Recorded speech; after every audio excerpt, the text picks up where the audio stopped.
I've just made my first addition to the dynamics of the pond in some time.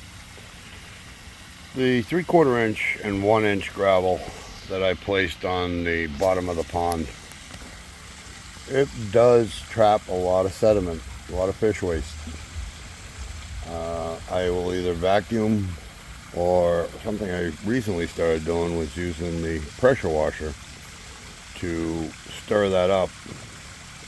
That's not what you're looking at now. It never got this bad.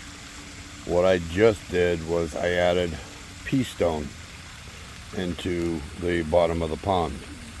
Not at the very bottom where I have my main drains, but my shelves. And my shelves actually have a lip to keep the gravel from working its way over the edge, getting down by the filter. So I tried years ago when I built what we call Deadpool, which is in the back section here behind this bush. I had placed pea stone in the bottom over there, and I don't get anywhere near as much sediment on top of the rock or in between the rock back there, which makes sense because the rock is literally much smaller. And I didn't just add 3/8 pea stone. This was very small chip and pea stone. Now generally I don't recommend chip rock whatsoever in the pond, but even the small chips are rounded. They're really not jagged edges at all, but they do get down as small as an 1/8 of an inch thick by maybe 3/8. And that is the sediment you're looking at now. The stone was not washed very well, and it has completely marked up the pond. And I've added at this moment only 3 bags of the pea stone on my shelves. I have 5 that I plan on putting in, and I'm also planning on doing up into the upper pond, which is from the left side of the screen now and goes all the way over to the right side of the screen now, and the stream, which I can't show you at the moment. But and for those who are curious what's going on with the plastic, I have a bush that I absolutely love that's not been doing well this year with all the rain. At least that's what I assume is the problem. So whenever it rains, surprise, surprise, today's another day of rain, I put the plastic over. You can see the bushes at the drop of the small little hill there. So I put the plastic out so that the water doesn't come down that little hill at all towards that bush. I'm hoping I can salvage the rest and make a little bonsai out of it. It used to be a very full, beautiful bush. So we'll see. As you see, the pitcher plants, they're not doing real well this year either. I have 100 shoots coming up all over the place, but they're not getting very tall. They're generally a foot and a half tall. I only have a couple that are a foot tall. I usually have about 20 flowers. I have 6. And again, I think it's the extremely cool weather we've been having and the amount of rain. I also plan on raising that little peat bog there for the pitcher plants. I might do it this summer. I might wait till the end of the season. I want to build that up a good 4 inches. The peat,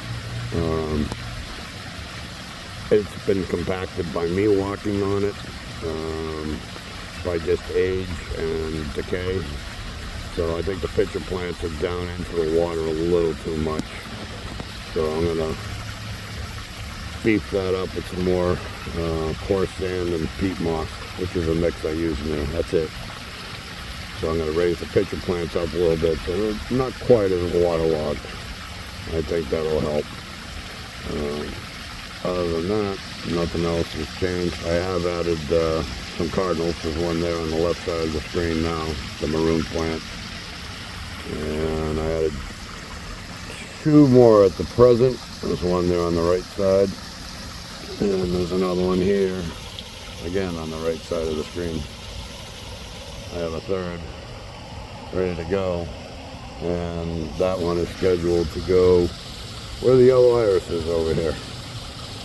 Once the iris is done blooming, I'm going to put the cardinal in that little pocket right there and see what happens. Decided to put the cardinals closer to the viewing area this year so we can see the hummingbirds. I've had the cardinals in the back areas, and we saw the hummingbirds, but you couldn't see them up close and personal, so we're going to plant some cardinals closer to the pond this year, closer to the viewing area. One of my favorite plants is this one in the center of the screen now, this tall plant, and it's basically a weed. It just grew out of some moss I had or something, I have no idea, and it's usually 3 stalks. This year is a good 6 or 7, and I think it's a great looking plant. So it may not flower, but I love the shape of the leaves, I love the shape of the plant, and it's allowed to stay. Will I trim it back this year? Yeah, I don't want it to get any larger than it is. So, the other thing I've done is this blue spruce in the back, weeping blue spruce.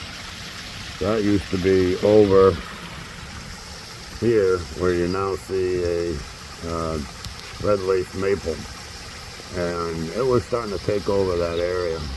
I couldn't see the upper bog. I couldn't see, there's about another bush in the corner there, which I'm not showing at the moment.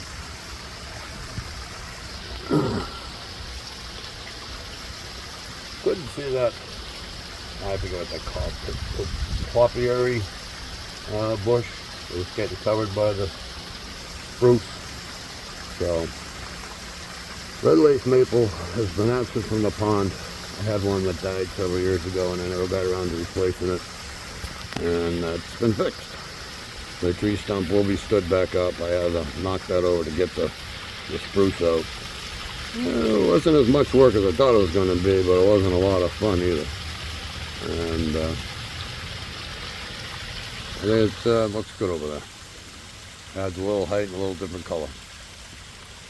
So, as you can see, the fish are barely visible. I thought I'd do this video to see how long it takes to actually have the filter system clear the pond out. And it's now, I don't know, maybe about 10:30. I bet by 2 o'clock I'll be able to see to the bottom again. It won't be totally clear, but I'm very happy with the filter system. I run a micro bead filter, a nano bead filter, a 6.3 G-Tech, and I have 2 bogs. One is 20 feet by 8 feet by 6 feet deep, and there's a second bog which the yellow iris up there is growing in, and that's like a 8 by 10 pea stone bog. The other bog is a aquascapes matrix bog with a centipede snorkel. The gamecocks have popped open. Beautiful color. One of my favorite irises. And the potato plant is finally starting to grow. So that's about it for now. We'll see how long it takes for the filter system to do its job. Like I said, I'll give it about 4 hours, and I'll be able to see all the detail of the rocks again. And by tomorrow morning, she'll be crystal clear. Happy ponding.